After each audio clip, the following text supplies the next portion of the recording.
Okay, welcome back to seminar this week. Just as a brief reminder, in the past we've had some difficulties for the people joining us online hearing some of the questions. So if you have a question during our discussion, just please make sure to project your voice so that the people who are joining us virtually can also hear. Today, our seminar is going to be given by Dr. Walter Herzog, and he will be presenting on the structural and functional changes of skeletal muscle in children with cerebral palsy, wire spastic muscles weak. So I'll turn it over to Dr. Herzog now. Thanks.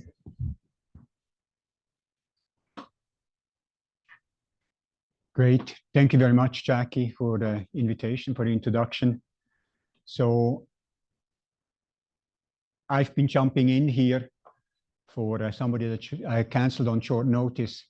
And so this is a talk that I gave, I guess, in September 12th, 2023, to another organization. And I thought it might be a nice talk because I talk rarely in the seminar. And usually when I talk about in a seminar, I talk about Titan and mechanisms of muscle contraction. But my students and postdocs are doing that much better than I by now. So I thought I'd talk about something that we don't really talk very much about, and it's probably more a side area of our research, but one that has been going on for quite a while, as you will see. So this was presented at the AACPDM, the American Association for Cerebral Palsy and Developmental Medicine. And there you need to give a disclosure information. And my disclosures are the various grants. And so that go, over about a 10-year period, because the talk encompasses about, some specific work that we have done over about a 10-year period. So the talk is about muscle force and why we think children with cerebral palsy might be weak. It seems to be a clinical observation that these children with cerebral palsy have weaknesses in the muscles, and there are strength training programs and stretching programs and other interventions that people try to do in order to keep their muscles strong. And for some reason, that doesn't seem to be so effective. And this has been primarily associated with the idea, and I talk about that a little bit later, that the spastic muscles in children with cerebral palsy are typically smaller. And then people say, oh yeah, the muscles are smaller, therefore they are weaker. But what we have found in our research is that there are several other potential reasons that we think might be the cause for that particular weakness. So a little bit of basic muscle mechanics. We know that how much you activate the muscle determines the force. If I activate the muscle very weak, there's little force. If I give more activation, there's going to be more force. Seems to be fairly obvious. We know the size of muscles is important. Bigger people, bigger animals tend to be stronger in an absolute sense than smaller people or smaller animals. And then we have these, what I would call 3 basic mechanical properties of skeletal muscle that determine kind of the instantaneous capacity for force production that you have. One is the length, one is the velocity, other one is the history of contraction. And then, of course, there might be other things there. The muscles might be damaged. You might have an injury. There might be a disease, muscular dystrophy, other things where things change and you are weak because of that particular disease. So I want to start out first, very briefly, talk about length, because as you will see, that will play a fairly crucial role in the force capacity of these children that have cerebral palsy. So this is kind of the classic study by Gordon, Huxley, and Julian, 1966, that many of you will be familiar with. And so this is the isometric force capacity, tension here, as a function of sarcomere lengths. They call sarcomere lengths striation spacing. And so they did this experiment on isolated intact frog skeletal muscles. And the way they did the experiment is that they kept a mid portion of the segment of the fiber at a constant length with some feedback mechanism that they call a spot follower. And then they said we have this purely isometric contraction. There is no shifting or rearrangement of sarcomere lengths. And then when we activate the muscle fully, then we get this type of a relationship where we have maximum force here somewhere in the middle, and then no force here and no force here. And I should say this is active force. So the passive force is not shown on this particular graph. And the other thing to say here is, just to avoid confusion later on, this optimal length of about 2 to 2.2 microns, and then the loss of overlap and the loss of active force at about 3.6 microns. This is for frog striated muscle, for frog skeletal muscle.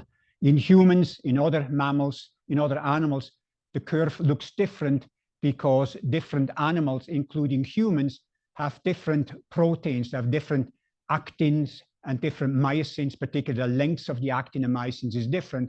And so the curves look similar in shape, but are shifted to the left or to the right, depending on the lengths of these particular proteins. So we keep that in mind. The other thing that I wanted to say about the lengths, I showed the Gordon, Huxley, and Julian one, but it's been known at least since the mid-19th century. Hasselbach in 1864 already showed that there is a dependence of the isometric force of a muscle as a function of length. And then there's Magnus Blix at the end of the 19th century, 1892, 1893, 1894, showed very nice this type of a relationship, not on the sarcomere level, but on the whole muscle level. So that's been known for a very long time. When we talk about velocity or the force-velocity relationship as shown here, then the first name that usually comes to mind is Hill, 1938. But again, the force-velocity relationship was described before very famously by Fenn in the 1920s, and then Fenn and Marsh have a nice exponential expression for the force-velocity relationship in 1935. But the 1938 paper is kind of considered the classic for some reason that is not always explainable. And it essentially shows here that we have, when we have no shortening velocity, so an isometric contraction, the force is high. And then when we increase the velocity, the force capacity of a muscle decreases steadily.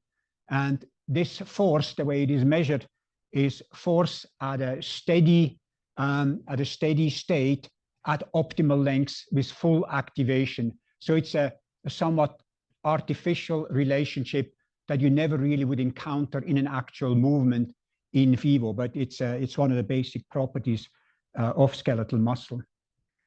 And so I will talk a bit now about muscle force in children with CP, and I go through these various things here: size, sarcomere length, sarcomere structure, contractile and structural proteins, and Botox. And I try to make an argument why all these things that are listed there might play a role, why these muscles are weaker than you would expect from a typically developing child. So first, talking a little bit about size, it has been shown by many studies that children with cerebral palsy, their spastic muscles have a reduced cross-sectional area. They also tend to have a reduced fascicle length. The one that I'm showing here by Sigrun Mattiasdottir, she was a student from Iceland with us, a master's degree student, and she did work on 11 children on the medial gastrocnemius muscle and measured a variety of parameters, and one of them was fascicle length. And compared to the control group, the fascicle length was reduced by 43%. And the interesting thing about this particular study was that 7 or 8 of these children with cerebral palsy, they had a sex-matched twin, not necessarily an identical twin, but a sex-matched twin. And so 7 or 8 of these 11 comparisons were made to that sex-matched twin that did not have cerebral palsy, whereas the one twin did, the other twin did not. So it's about as good a comparison group as you can get. But the idea here is vastly reduced fascicle lengths in this population. And there was also reduced thickness. And then there is also usually a reduced muscle volume. So one of the leading studies in this particular area was by Noble et al. In 2014, and he found a 28% decrease in 9 lower limb muscles of 19 children with cerebral palsy compared to sex and age-matched children. And so, as you can imagine, muscles are smaller, fascicle length is reduced. And then also, several people have found that there's a reduced percentage of contractile material, primarily because of fat infiltration and fibrosis in the muscle. So part of the muscle volume, rather than being contractile material, was taken up by other materials like collagen, extracellular matrix, and fat. And that has been shown by a variety of people. And I'm just listing a few of them, but there's many, many more who have shown that. So one of the things that you might ask yourself is, well, why would you talk about reduced fascicle length when you talk about muscle force? Because if I have 2 fascicles of the same cross-sectional area and I do an isometric contraction, then if that fascicle is 1 centimeter long or 10 centimeters long, it doesn't really matter. You would expect the same amount of force. So why might it matter? Well, I think it might matter because of the force-velocity relationship that I showed earlier. So if we assume that a typically developing child, TD, has a fascicle length normalized, that's 1.0, and now we assume that a child with cerebral palsy has absolutely identical muscle in every aspect except the fascicle length is reduced, then we know that the maximum shortening velocity will be smaller. And when the muscle is shortening at any given absolute magnitude of shortening, the force of that particular fascicle that's shorter would be less than that of the long fascicle. Or in other words, if you assume that the muscle has to shorten at a specific velocity here, as shown in this particular graph, then the typically developing child would exert this amount of force, and the child with cerebral palsy with the shorter fascicles would have less force for the same absolute magnitude of shortening, simply because the fascicle lengths are shorter, always assuming everything else is exactly the same, which we know it is not, but just as a point of illustration here. So another thing that we think, and I think other people would agree who are in the area, that sarcomere length plays an important role here. And why is sarcomere length playing a big role? So Tim Leonard, together with Kelly Kaiser, they looked at children with cerebral palsy versus typically developing children, and they got tissue samples from the gracilis muscle for children that underwent scheduled surgery. And so Tim and Kelly flew to Halifax, where they had scheduled these 10 surgeries in a 2-week period. And they went there in the surgical room, and they had this specific clamp where the limb could be set at a precisely defined joint configuration. And then they would go in there with the clamps and clamp the muscle or piece of the muscle exactly at that length, then cut that piece out and fixed it in formalin, and then we could measure sarcomere length. And so we could do that then in children, typically developing children. There were 2 there that had a hip dysplasia, where we got samples from, so they didn't have CP, and then there were these 10 that had cerebral palsy. And so then we could look at a sarcomere length for this similar configuration in the limb, and we found that the mean sarcomere length was about 3.6 microns for the children with cerebral palsy, and for the control it was about 2.6 microns. And then the question becomes, well, why would that matter? And it matters because in human skeletal muscle, 2.6 microns is just about at the beginning of what we call the plateau of the force length relationship, whereas 3.6 microns is more than halfway down what we call the descending limb of the force length relationship. And these results that we had there from that particular study are not alone. Rick Lieber, who might be familiar to many of you, he did a lot of work on sarcomere lengths in children with cerebral palsy together with Sam Ward.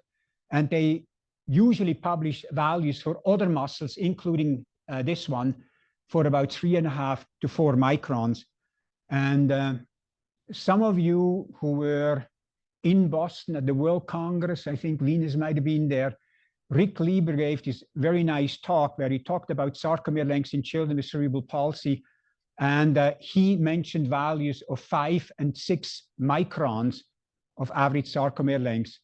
I asked him right afterwards, I said, how can you get so much sarcomere lengths? Because I would be completely pulled beyond actin myosin filament overlap, and these sarcomeres would not be able to exert any active force whatsoever. And he didn't really have an answer. I said, well, that's just what it is. But those results were never published. But I never forget because some people like Rick Lieber have argued that the sarcomere lengths might actually be much longer than that. But anyway, let's stay with our values. And so now we look at the force length relationship of humans. And as you can see in the frog, we lost overlap and therefore active force at about 3.6 microns. Here we lose force at about 4.27 microns. And then the plateau is also shifted to about 2.6 to 2.8 microns. So if in that configuration, the typically developing children had a sarcomere length of about 2.6 microns, that would be right in the region of the plateau. And when we measure the 3.6 microns on average for the children with cerebral palsy, then they would be, at about 43% because they are down on the descending limb. Again, just to emphasize, this is estimates of active force. We do know that children with cerebral palsy have very high passive forces in entire muscles. And so there's a passive force that will come in here as well. So this is just the active force producing capacity of the muscle, not including potentially any passive forces. So what about sarcomere mechanics and contractile and structural proteins? And so I want to talk about these together because I think the sarcomere mechanics and contractile and structural proteins, sarcomeric proteins, they kind of go together, as you might see, as you might appreciate. So here again, we had tissues from children with spastic quadriplegia, and we did single myofibril and single fiber testing. And in the study with the myofibrils, we had N big, means 8 different subjects from which we got 38 myofibrils. And for the control, we had 2 subjects from which we got 8 myofibrils. And then we looked at passive and active forces there. And then recently, twice now in an earlier study and now again, we looked at the content of sarcomeric proteins in children with cerebral palsy, particularly actin, myosin, and then titin and nebulin. So 2 structural proteins, titin and nebulin, and then the 2 contractile proteins, actin and myosin. And what did we find? So this is stress here on the vertical axis as a function of sarcomere lengths. And these are the data points from myofibrils that we obtained when we slowly stretched myofibrils from the typically developing children. And then you can approximate that, with a best fitting line somehow. And then you get the results of the children with cerebral palsy. And as you can see, the bunch of the data points tend to be below that best fitting line. In fact, out of the, 100 or 200 data points, you have just a handful that are above. And then if you approximate that with a best fitting line, then you get a significant reduction of that best fitting line. So what this really means is that the passive force in children with cerebral palsy on the sarcomere myofibrillar level was lower than that of typically developing children. And some of you might appreciate that goes against anything that has ever published on passive force in children with CP. Passive force is always, always, always higher on the intact fiber level, on the fascicle level, on the whole muscle level, and on the functional level. Passive force is always increased. So then the question becomes, well, why do we all of a sudden on the myofibrillar level measure something different? And I guess one of the explanations is highly likely that on the myofibrillar level, we don't have any extracellular matrix. We don't have any collagen. I mean, it's all gone. That's all gone away on the myofibrillar level. But on the myofibrillar level, really the only passive force that you normally get is from the structural protein titin. So therefore, if all of a sudden we have less passive force and less stiffness, if you look at the slope here in the children with CP, that would suggest that one of two things happened. Either in these children, the titin isoform is changed. For example, it's a longer titin isoform. We know that when you have a longer titin isoform, it's softer compared to a shorter one, or you have a different amount of titin there. And so initially we thought that the change in titin isoform would be the most likely one. And so we checked that and we found, no, that was not the case. The molecular weight was exactly the same. So we figured the isoform is probably the same. But then we measured the amount of titin, and we found that that was reduced by about 50% in this particular study. But the interesting thing here is now, of course, that yes, these myofibrils, they are softer and they are less passive force in the children with cerebral palsy. But remember, in the typically developing children, we have about a 2.6 microns sarcomere length on average in their average normal position that they move with the leg, whereas for the children with cerebral palsy, we would be at about 3.6 microns. So despite the fact that the myofibrils had less passive force, functionally speaking, when these children were in the same configuration, joint configuration as typically developing children, then the force, the passive force would be higher, and it would be higher because they work at a much longer sarcomere length on average. So you think, oh, wow, that's good. But then, no, it's all offset by the different sarcomere lengths in these two populations. So we then also checked for the active stress in these fibers. And so that was done in fibers, not in myofibrils. So this is in skin fibers. And so here we have less samples than before. If I remember correctly, we have about 8 samples here and around 20 there. And the interesting thing is that on the fiber level, so normalized to the cross-sectional area of the fiber, we found a significant difference in active force, about 139 kilopascals versus 78. And as you can see, this is the mean value here, or the median. I'm not sure now, sorry about that. But you can see all the green values are all higher than the mean or the median value that we have here. So there's a highly statistically significant result that we have, more active stress in the typically developing children compared to in red, the children with cerebral palsy. So the question then became, where might that be coming from? And I've already told you that in a previous study, we found that titin was reduced to about 50% in children with cerebral palsy compared to control. And here in a new study, we did the same thing again, only have a few data points. Obviously, there's one data point that's clearly higher than the green one, which is the average for the typically developing. But then all the other data points that we have are below, suggesting that if we get more data, likely titin will also be found in the second study to be reduced. Looking at other proteins, myosin seemed to be about normal. and then actin and nebulin, sorry, seemed to be downregulated as well. So there was less actin and there was less nebulin in all samples that we have analyzed so far, compared to what we would expect, on average from control tissues. So this would indicate, obviously, that there's a clear structural change where we have different contractile, we have different amounts of structural proteins. And Venus Juma and now also Song Wan Han, who's working Wolfgang Linke, have shown very, very nicely that when you reduce the amount of titin in a muscle, then the force capacity of that muscle will also be reduced, everything else being the same.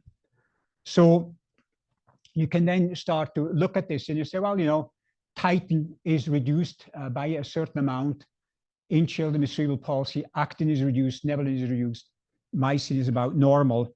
So that will have implications for the function. And so, if you then add this all up kind of qualitatively, if titin is down to 35 or 50%, then maybe the passive force in a myofibril would be down by that amount as well. And the expected active force would also be lower.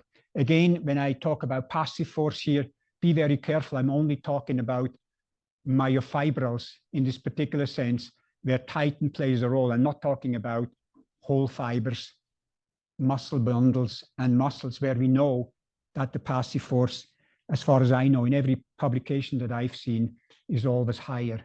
So the passive force loss is due to titin, the active force loss is likely due to a lack of titin, actin. And then, of course, nebulin kind of goes along with actin, because nebulin is a titin-associated structural protein. So if there's not actin there, then you presumably also don't have that particular nebulin. So to illustrate conceptually what might be happening in a child with spastic muscles, I have the following illustration here. So imagine this is a normal sarcomere. And since this came up recently, I want to very, very much emphasize that this is not an entire sarcomere. Here we have 3 of these green myosin filaments, but a sarcomere has many, many more than 3, and it's a 3-dimensional structure. And here with a myosin, we have 2 actins and 2 titins associated with it. But in reality, of course, in a mammalian skeletal muscle, we have 6 actins surrounding the half myosin, and we have 6 corresponding titins surrounding it. And then we have many, many of them because it's a 3-dimensional structure.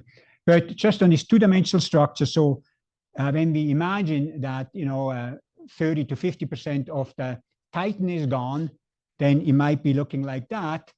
And when we think that also 30 to 50% of the actin is gone, then a sarcomere kind of visibly might look something like that in a spastic muscle from a child with cerebral palsy compared to this. And you can imagine that this might not be as good a transmitting force than this normal structure that we typically see. So last but not least, I would like to very briefly talk about some earlier work that had to do with botulinum toxin type A, or usually referred to as Botox.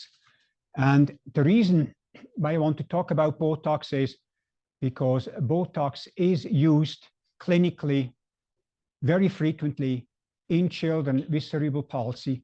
And the idea is to alleviate spasticity so that the children can be staying more functional, that their range of motion of the joints is enhanced, and other various things that are clinically helpful when you inject Botox. And it's interesting that Botox has never really been questioned very seriously until, I don't know, 10 years ago or so, when we started to do this series of studies. And sometimes we have a small clinical effect on people. And I know that in many hospitals now, the use of Botox is not abolished, but it's used much more carefully in much different dosages and so on. And particularly this study that I'm going to show you seemed to have found a lot of resonance, particularly in Australia, where they didn't really regulate the use of Botox, but colleagues there have told me that they really down-regulated the use of Botox following the findings that we had. So what is botulinum toxin type A? So it's a toxin that comes from a bacteria and has led to death, particularly in the more in the times when we didn't have refrigeration, because it's supposedly that bacteria comes about in old meat that's not properly preserved. And when you eat that meat with this toxin, then it paralyzes your muscles, and so people have died of botulism. More in the olden days. I think that doesn't happen so much anymore. But what Botox does, it kind of clumps up this neurotransmitter here, the acetylcholine, that you have at the end of a nerve. And when a nerve is stimulated, then as you know, acetylcholine is released and attaches to specific receptors on the cell membrane, on the muscle fiber membrane shown here. And then that induces depolarization of the membrane and an activation of the muscle that then leads to force. So in Botox, when you kind of clunk up these acetylcholine, then they cannot be released. And here it's kind of like shown like almost having a barrier at the end there. And that's really not quite correct. The illustration is not quite correct, but the sense is correct. What you do with Botox, you really inhibit the release of acetylcholine in a dose-dependent manner. If you inject more, then you can paralyze the muscle completely. If you inject a little bit, then the muscle will still have some force left and some activation is still possible. But Botox essentially denervates chemically your muscle to a certain degree. And so what we did is we looked at muscle atrophy, fat infiltration, and fibrosis when we injected Botox, and we injected Botox in New Zealand white rabbits in the quadriceps muscles. And so the first study, we did several studies, and I'm going to show two of them. In the first one, we used 3 units of, well, 3 times 3 units of 3.5 units of Botox per kilogram body mass. And David Long, did some studies there with us to find out what that does. And if you use about 3.5 units per kilogram body mass, it reduces the muscle force by about 80%. So you're left with 10, 20, 30% of the force that you normally would have. And that happens within a day. So, and you can maintain that for up to 6 months. Well, you probably can maintain it for longer, but we did that for up to 6 months. So what you should see here is the muscle strength in dark of the muscles that were injected, and then also of the contralateral muscles. So we injected the Botox on one side, and we looked at these muscles, but we also looked at the muscles on the other side that was not injected. So that was not the target site. And then, on control, we just call 100%. And as you can see, muscle force goes immediately down after Botox injection in the injected muscles, as you would expect, and seems to go maybe a little bit down also at 1 and 3 months. So this is after 1 injection, after 2 injections. But then after 6 months, it seems to go dramatically down. So, and that's a very scary thing when you inject a toxin and you want it to act at some place, and then all of a sudden it manifests itself at a very different place. And that's why you know that some people use Botox for getting rid of wrinkles in faces, and famous people do that. And all of a sudden you'll see a famous person that has an eye drop. So one eye is partially closed or completely closed, they cannot open the eye. And if that ever happens to your favorite famous person, then you probably can assume that a Botox injection and there was some peripheral effect at a site that they were not really expecting for. More severe it gets is if it comes to the swallowing muscles and so on, then people all of a sudden can't breathe and swallow properly anymore. And so I don't recommend it. Let's put it that way.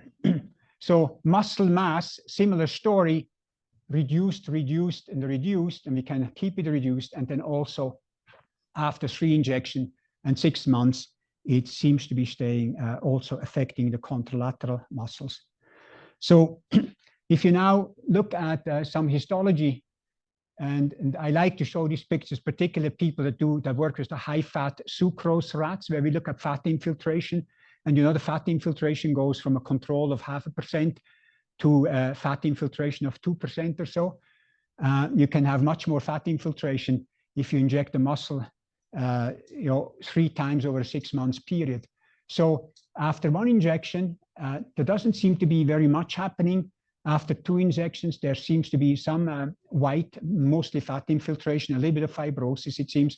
And then after 6 months, you get quite a bit more. Remember this particular slide here, that when we looked after 1 month of 1 injection, that there was very little happening here, because that's going to become important in the next study. So anyway, enormous amount of loss of contractile material if you do Botox injections. So this is now the non-injected muscles. So on the contralateral side, and like before, at 1 month and 3 months, 2 injections, not really much seen after 3 injections, there is this distinct fibrosis. And somebody's going to ask me, why do you get so much fat infiltration when you inject the muscle and so much fibrosis in the contralateral muscle, but not really fat infiltration? And I have absolutely no idea. So you can ask the question, but I'm going to say I have no idea. But that's not a single result. That was a consistent result that we observed on the contralateral side, that we got this fibrosis, but not fat infiltration. Whereas on the ipsilateral side, the intervention side, the one where we inject the Botox, we get a lot of fat infiltration. So the last study that I want to show here in this context is recovery. So one of the questions we asked ourselves is, okay, so these children, they get these Botox injections, after a while, after you have given these Botox injections, after a while, the muscle must be recovering. So we looked at that in this particular study, where we gave, as before, an injection at time 0, but rather than evaluating the muscle after 1 month, which I've shown you, we waited 6 months before we looked at it. And then we did 2 injections at 0 and 3 months, and then looked 6 months later at 9 months. And then we did 3 injections, exactly like we had done before, but rather than evaluating, here, here, and here, we now wait 6 months after the last injection. And then we want to see, is the muscle recovering? And so here is muscle strength that seems to be fluctuating. And we've seen that, depending on exactly where you inject, and so you get different results, but, about on average 50% force loss. And this is all the injected muscle. So this is not contralateral anymore. And then the muscle mass that was reduced before, after 6 months, seems to have come back. So this is really good news. The mass is really not very much different. You could argue, well, maybe a little bit lower, but not really to an appreciable amount. However, now you look at the muscles. And so that's why I said, remember the muscle where we gave 1 Botox injection. We looked at it a month later, a month after the first injection. So now this is the same, where we gave 1 injection and then we waited 6 months. And the 1 injection and 2 injections, 3 injections after 6 months, they all look the same. And this one might be looking very, very similar to what we had at 6 months before. But these two were much, much cleaner. So in the recovery period, in the 6 months recovery period, if anything at all, if you think fat infiltration or so much fat infiltration is not good, then they actually got worse. And so the question then, of course, becomes, well, what if you had waited 12 months or 2 years or 3 years? Would the muscle ever recover? And I'm not familiar of anybody who has done a study like that.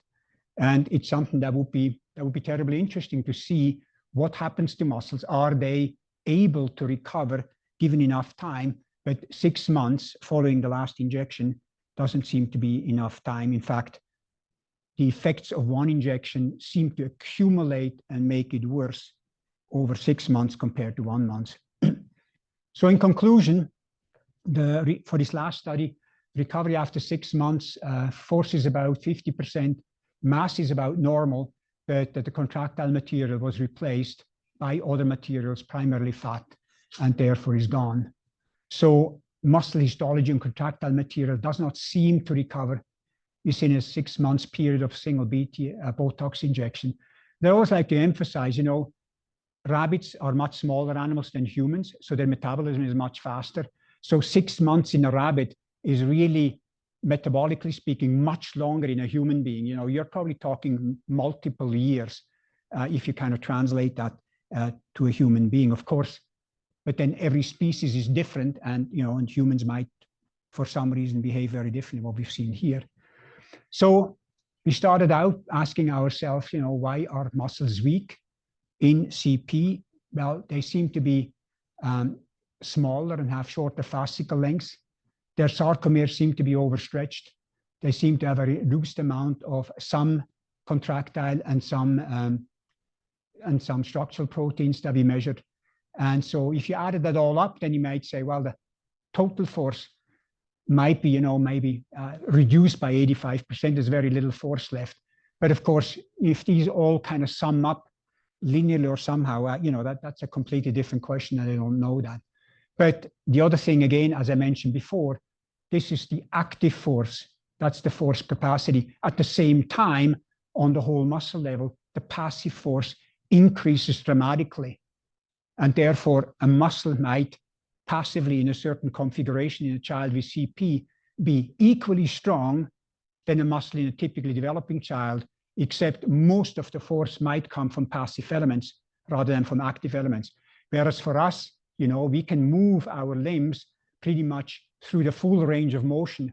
We don't really encounter any passive force or very little passive force. Whereas in children with CP, passive force is very restrictive in the movements that they can accomplish. So with this, I would like to finish here. Just acknowledge that a lot of this work was done with Jason Howard's group, who sends us all the tissue samples and makes this possible. And Jason also got grants from POSNA and AACPDM, you know, to help support some of this work. And we are continuing to collaborate with him. So thank you very much.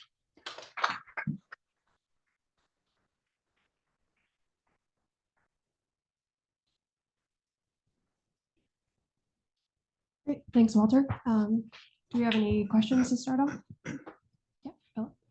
I have a question about, like, is there an idea of how these changes or why these changes occur? Like, are people with, or individuals with CP, I guess, born that way? Is it like a genetic component, or is it also related to, like, just over time that these things actually get worse? Well, first of all, is it a genetic component? No, it's probably not, because children with cerebral palsy, they typically tend to have a brain lesion due to insufficient oxygen, usually around birth or at birth, or due to a stroke that occurs in intrauterus or shortly thereafter or during birth. So it's a brain lesion that's there that affects then the muscle. And so very often children with cerebral palsy, they might have one arm that's affected, but the other arm is perfectly normal and has, and apparently, you know, nobody has ever really looked carefully at the muscles in children with CP that are not affected by spasticity, but they appear to be normal or fairly normal. So I don't think it's genetic, but it's due to this brain lesion that occurs very, very early in childhood, mostly during birth, it seems. Does it get worse? Yes, it does get worse when the children are small. Very often they can move much more. And when they grow, then typically the functional capacity, I mean, when you say worse, I'm thinking of the functional capacity that the children have, and that usually gets worse. And the reason why it gets worse seems to be because when you grow, the bones grow and they still seem to be growing normally, but the muscles do not. So if when you're very young, you can still extend your elbow to here, now your bones grow, but the muscle does not, then this contracture becomes smaller and smaller. And all of a sudden you can only move to there rather than to here. And so, yes, it becomes worse. And then when people have reached their full height and their full skeletal size, that's usually when the functional capacity stays about the same. Yeah. Is there different like severity for cerebral palsy, like mild, moderate, severe, or do we have like defined classification? There is defined classifications, yes. And so there's a clinical scale that goes from 1 till 5, and there's a gross motor function scale. And I had it sometimes on my slide because the children that get surgical, that have surgical interventions, they're usually grade 3, 4, and 5. Grade 4 and 5 means that they're not ambulant anymore, so they cannot walk independently. They are in wheelchairs. And then 1 is, very mild, and then 2 is moderate. And 3 is then just at the verge where they can still walk with difficulty. And when they go to 4, then they can't walk anymore. They're not ambulatory anymore. Yes, there's a distinct grading. We had 2 twins in our study, the one that I was talking about with Sigurd and Matthias here. And they both had cerebral palsy, but the one was a grade 5, could not, completely helpless. You need to do everything with him and for him, all sanitary aspects and so. And his brother was essentially normally functional except for a slight limp because he had a little bit spasticity in the gastrocnemius muscle of 1 leg, but had a slight limp, but you would barely realize that he had CP. Oh, we have an online question. Yeah, we've got an online question. Go ahead, Elizabeth. Thanks. I always learn more from you, Walter.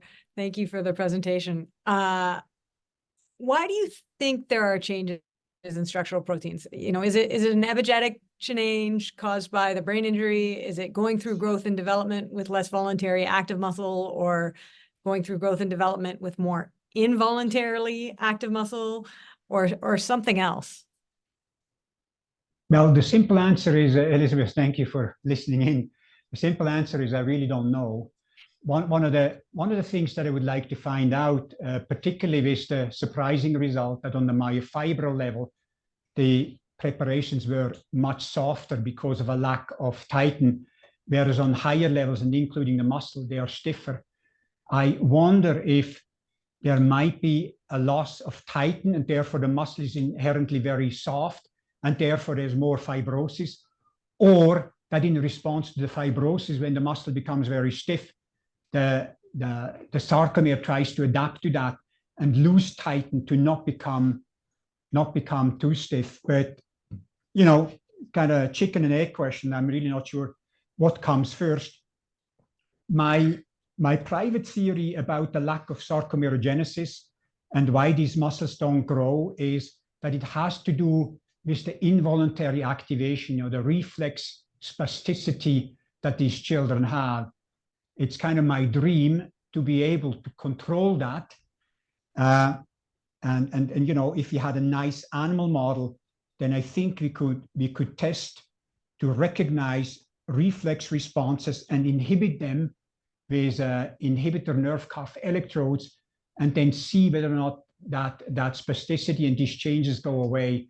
So my hunch is that it's the irregular, the involuntary, the reflex pathways that are invoked, hyper invoked in these children, that they are probably responsible for the structural changes in the muscle. Cool, thanks. Any ideas if you would expect similar changes in people with adult onset but long-term chronic spastic paresis? I don't know that, but with Stephanie here, we try to develop a stroke model. And of course, stroke occurs more in adults than in children, and they develop spasticity as well. And so the whole reason for Stephanie to develop this stroke model is exactly to test that. If we induce a stroke in an adult animal, in a grown-up animal, and we then get spasticity in the muscles, will they also show the structural changes that we see in the children with CP or not? It's kind of one of the questions we have. So in 10 years, we'll let you know. I've got one last question if I can keep going. Go. Yeah.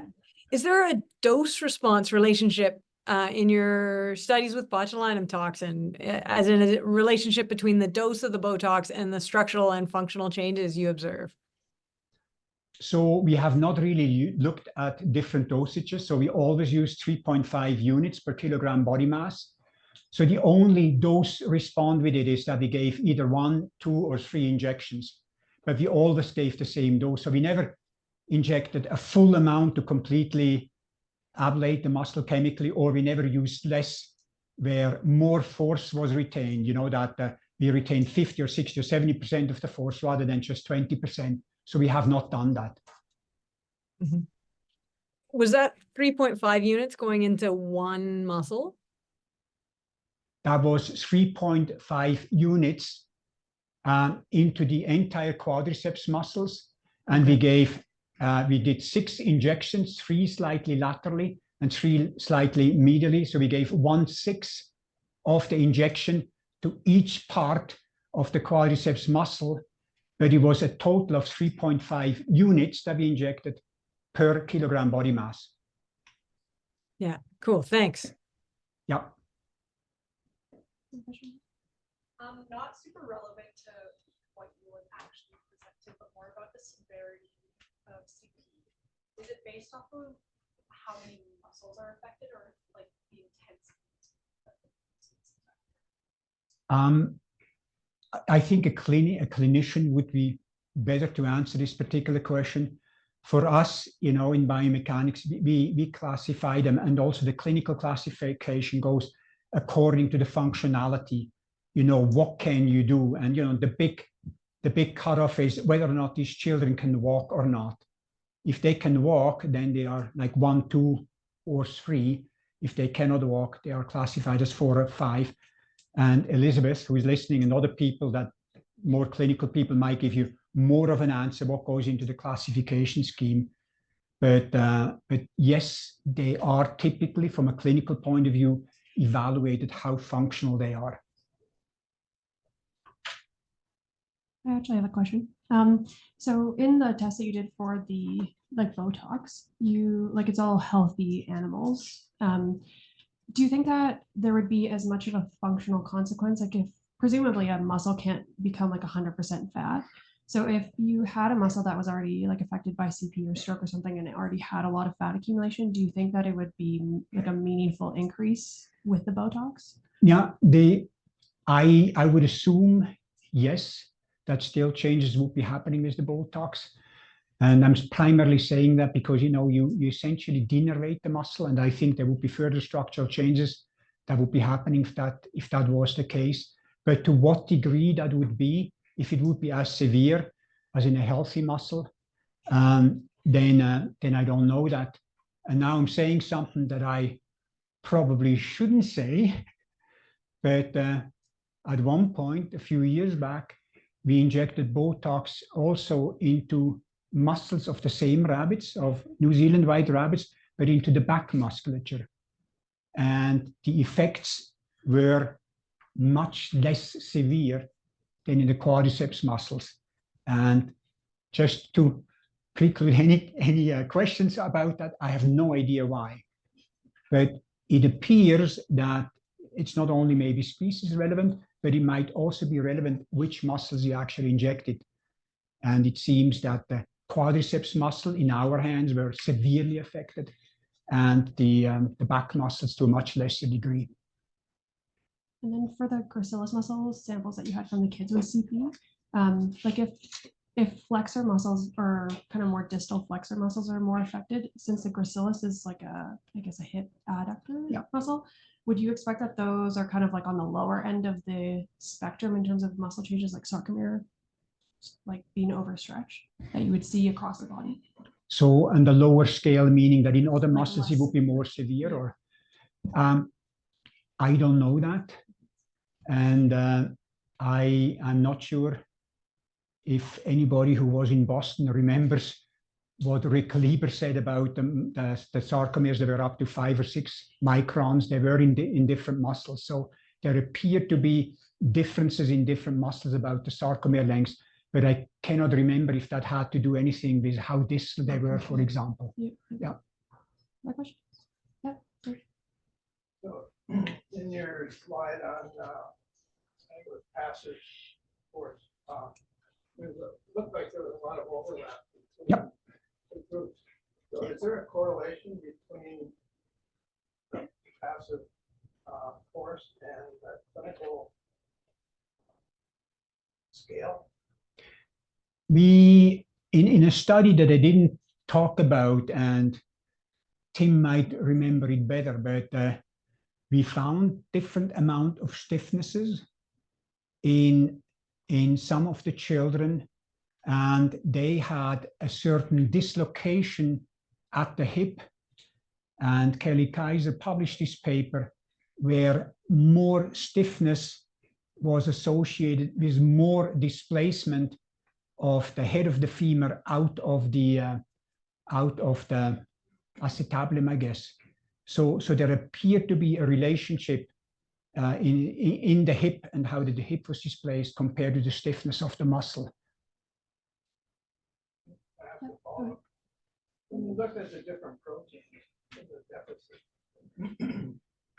do some patients have deficits in all three, and some only deficits in one or two? If you have a deficit, you end up with a deficit in all three versus maybe one or two. Well, so in the few samples that we have, if I remember correctly, all the actins were down. And of course, if actin is down, since nebulin is a actin-associated protein, it would have to be down as well. But the one titin was up and the other ones were down. So I guess from that, I can say that out of the 8, I think it was, out of the 8 samples that we had, in 7, all 3 of the proteins that were down, and in 1, 2 were down, but 1 was up. So there seems to be some consistency there, yeah. Receive a question.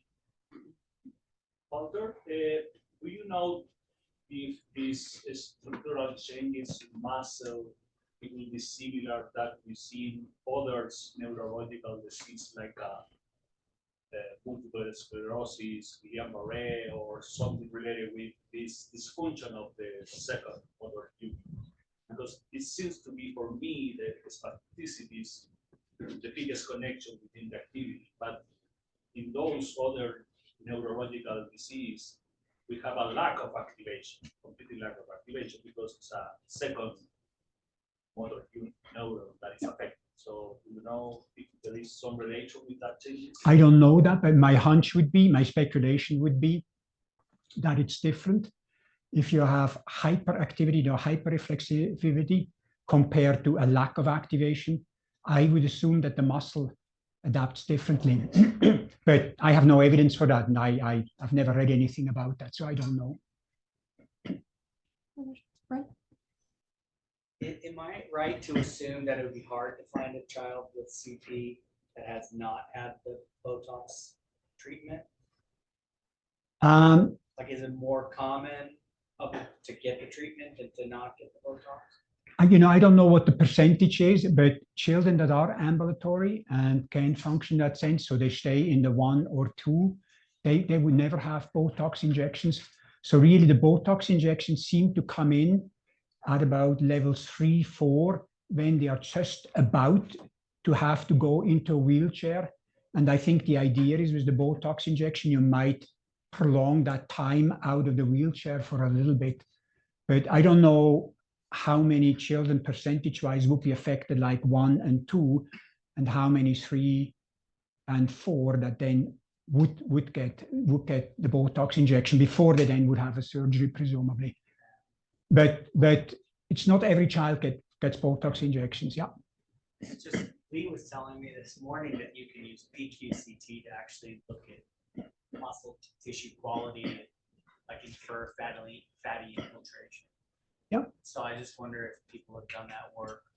And CP and Botox and trying to see. I'm not sure if people have done it in Botox, but you know, Sarah Mansky is working as a student, Ainsley, who is looking at muscle quality. I think there's, do you know that, Lee? She's using,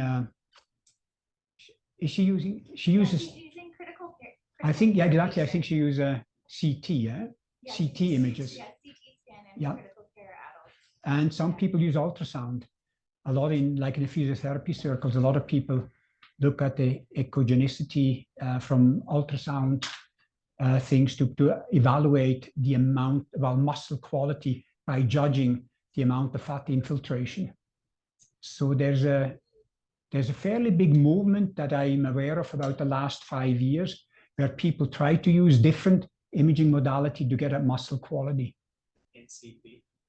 I'm not aware in CP, but in other things, like Ainsley is looking at patients that are you know, in critical care. Exactly. I was looking for that word. Thank you. Yeah. Yes.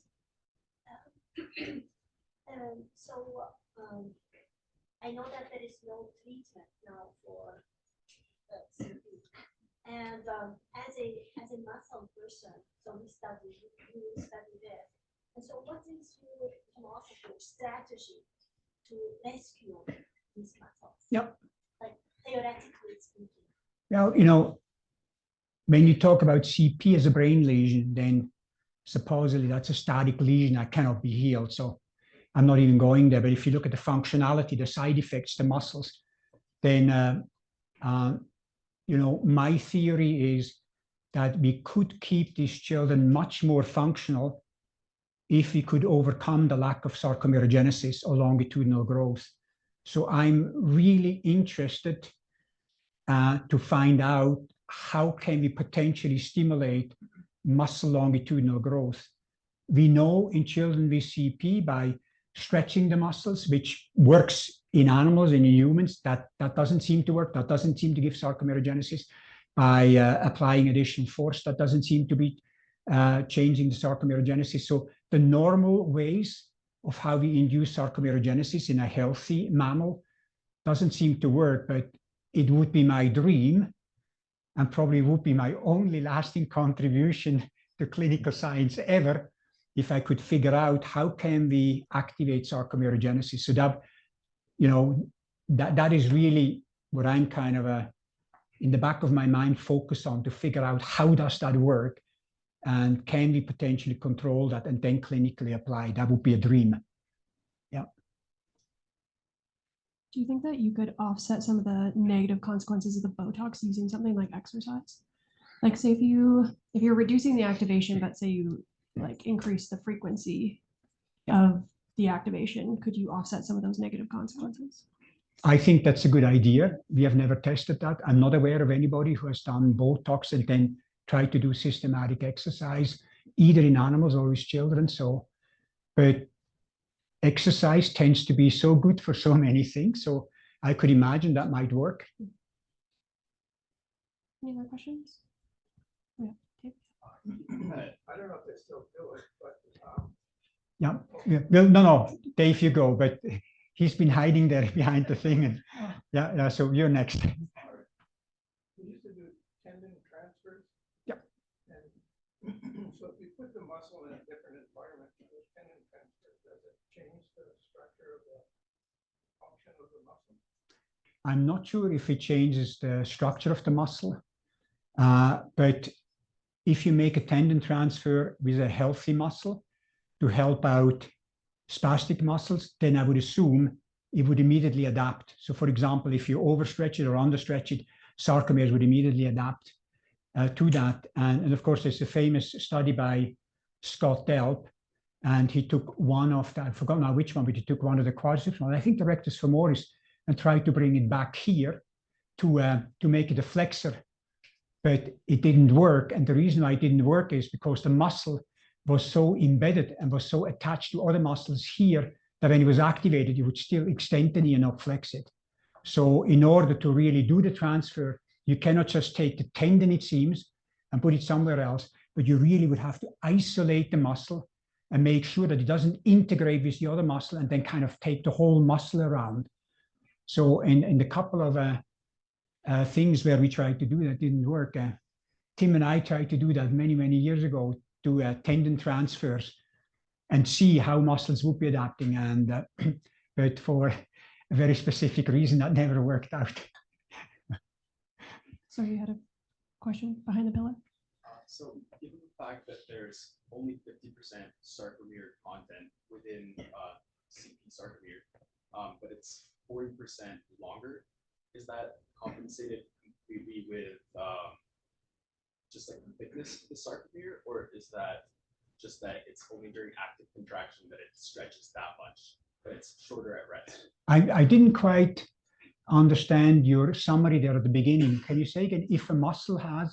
So since the sarcomere has only like 50% of the sarcomeric proteins, like active, Yeah, nebulous. some of the sarcomeric proteins, yeah. Not all of them. Myosin is good.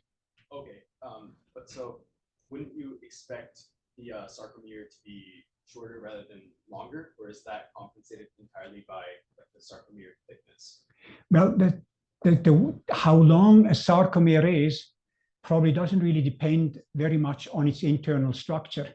It really depends on how long is the fascicle and how many sarcomeres do you have, you know. If your fascicle is 10 centimeters long and each sarcomere, and you have 10 sarcomeres, then on average, the sarcomeres have to be 10 centimeters, or 1 centimeter, sorry. If you all of a sudden have a 10 centimeter fascicle and you only have 5 sarcomeres, then they have to be on average 2 centimeters. So independent of how their internal structure is. So I think the reason why they are overstretched is, despite the fact that the fascicles tend to be shorter, there seem to be so many less sarcomeres that in order to make up the lengths, they are overstretched. Okay, so it's like 40, so muscle fascicle is like 43% shorter, like I think you had showed. And so that's completely because those there's less sarcomeres and they're just being stretched out, and it's not there's less like it's not there's shorter sarcomeres, there's just less of them and they're all just being pulled to that extent. Yeah. Okay. So so you have a normal muscle, and now you have a muscle with from a child with CP. The fascicles tend to be shorter, and so you would think that the sarcomeres are shorter as well. But if here you have 10,000 fascicles, and now you make the fascicle a bit shorter, but you only have 5,000 sarcomeres, then the average sarcomere length would have to be longer. So if you take the fascicle length and you divide it by the average sarcomere length, then you get an idea of the number of sarcomeres that are serially arranged. And in children with CP, that must be much less because they are shorter fascicles, but despite that, they have overstretched sarcomeres. Was it ever quantified, like the ratio of the number of sarcomeres to the fascicle length? Yeah, and I mean, as I said, you could calculate that. I'm not sure if anybody has ever done that systematically, where they measure systematically how is the fascicle length and then how many sarcomeres are there. In the study where we took out the sarcomere, a piece of tissue, we couldn't do that because our piece of tissue would not cover the entire fascicle length. So we just could calculate and measure what the average sarcomere length was, but by not knowing how long the fascicle was in the intact muscle, we couldn't calculate how many sarcomeres there would be. But with shorter fascicle lengths and overstretched sarcomeres, you end up with less sarcomeres. Thank you. Darsh? Yeah. So I just want to make sure I got this right. You said the passive force at the fiber level in terms of CP was decreased because of reduced titin, but on the fiber level, it's normally increased. On the fascicle level, it's increased. On the myofibrillar level, it's decreased. So then on the fiber level, it was higher? On the fiber level, there's 2 results from Rick Lieber, and one is that it's about the same, the passive force, and one that it's greater. The problem with the skin fiber measurements is that you edge away some of the extracellular matrix, and depending on how much you edge away, you get softer or less soft. But in fiber bundles and in muscles, stiffness and passive force at a given sarcomere length has always been reported to be greater, much greater than in typically developing children. Because in a child with CP, you get an enormous amount of passive force. Here, for example, you can't extend the elbow, but you have no passive force there. I just confused. So why? So how can you still report it at the fiber level if you're saying you can chip away at the extracellular matrix? Well, you measure different things. When you measure it on a fiber bundle or in a muscle, then the predominant passive force will be coming from the extracellular matrix and the fibers that you have in there from the collagen. If you measure it on a myofibril, you essentially only measure the properties of titin. And the properties of titin seem to be downregulated, making it softer. Whereas the muscle has fibrosis with much more collagen, much more extracellular matrix, and that makes it stiffer. So you're saying there's increased passive force on a muscle level using something like collagenase. Would you have any concerns? Let's hold on, let's not ignore, but let's say it doesn't diffuse to the cardiovascular system, but just on a muscle level, would you have any concerns with using collagenase? You need to ask Jason Howard. Do I have concern about using collagenase? I really don't know. I mean, we do this work with collagenase, you do this work with collagenase in an isolated fiber, in an isolated bundle. It works really beautifully. It reduces the passive force. Whether or not that can be injected into muscles of children with CP, that's a question that I cannot answer. You had a question? Yes. From what I realized, the excess growth of extracellular matrix of the fascicle will cause the inhibition of the growth of the contractile elements. Is it right? I don't know that. So do you know what causes the excess growth of the extracellular matrix? I don't know the mechanism behind it. We know that it occurs, but we don't know why. And if the extracellular matrix, the additional extracellular matrix that you have, if that's then the reason for losing some of the contractile and structural proteins in the sarcomere, if that's the cause, I don't know that, and I don't think anybody does. So for example, my thought is that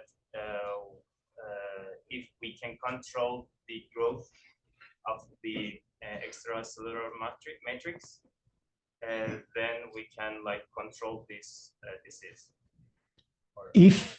If you could control, well, if you could make it that there would be no fibrosis occurring because you have a magical intervention, then it could be looking very, very different. I don't know what that would all mean for sarcomeres on the structural level, but that would clearly help. If you had no fibrosis, that would be an enormous step forward. Thank you. Yeah, how is the number of sarcomeres changing over time in the fascicle or muscle CP? The number of sarcomeres essentially increases in proportion with the lengths of the fibers that you have. So when you measure sarcomere lengths in a given configuration among different people and even children, then the average sarcomere lengths will always be about the same. So in other words, since I have a longer muscle because I'm tall than some very small person in here or a child, our sarcomere lengths will still be about the same for the same configuration. So somehow the muscle seems to adapt that the range of sarcomere lengths that you go through when you move seems to be about consistent, independent of how tall or if you're an adult or a child. So therefore, it seems that sarcomerogenesis works very nicely when you get taller and bigger and you need longer muscles, because your bones get longer, then the muscles just seem to be going along nicely. So because it helps the CP recognition. Yeah, and then of course that's disrupted in children with cerebral palsy, where that doesn't seem to occur. Whether or not it occurs in spastic muscles, to a certain degree, I think so, or not at all. I really don't know that. I think one of the measurements that you did at 6 months post the Botox injections was the muscle function or contraction among people. Yeah. Yeah. And you noticed that it almost came back to normal 6 months post? No, the muscle mass came back to normal, but the muscle mass contains all the fat, whereas the muscle force was about 50%. Yeah.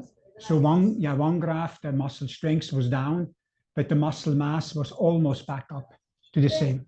Then why, not for this purpose, but in general, when people use Botox for paralyzing or reducing the functionality of muscle, it's usually, they say that by 6 months it starts to wear off, that people need to get maintenance or whatever. So why does that happen when you actually saw that the muscle function is still quite reduced? Well, as you remember, when we measured at 1, 3, or 6 months after the injection, you know, like a week after injection, then the force was down to about 10 or 20%. And then after 6 months, the force had recovered to about 50%. And that despite the fact that at 1 month, when we measured and we had 10 or 20%, you had all contractile material and no fat infiltration. And so you had less force with all contractile material there. And then after 6 months recovery, you had more force, despite the fact that only half of the muscle mass was contractile material. So the muscle function or the activation clearly recovered. And we know that when you inject Botox and you have an axon that goes there, then that axon is inhibited. But within about 3 or 4 months, there are side branches that develop new, and these side branches will not be inhibited. And that's why after 3, 4, 5 months, muscles will be normally innervated again. And then interestingly enough, when the effect of Botox wears off after about 5 or 6 months, then the side branches that evolve new, they collapse and go back, and the original branch is now functioning again. So it's like you build side pipelines from the original branch, and when the original branch works again, then the side branches go off. Yeah, I found it super interesting that you had so much more fat content, fat infiltration even 6 months after, so it was still doing something worse, but the functionality came back. The functionality came back to a degree, about 50% the force, like you would expect, because you only have about 50% of the contractile material. Yeah. Cool. Right. Looks like that's all the questions we have for today. Let's thank Walter again.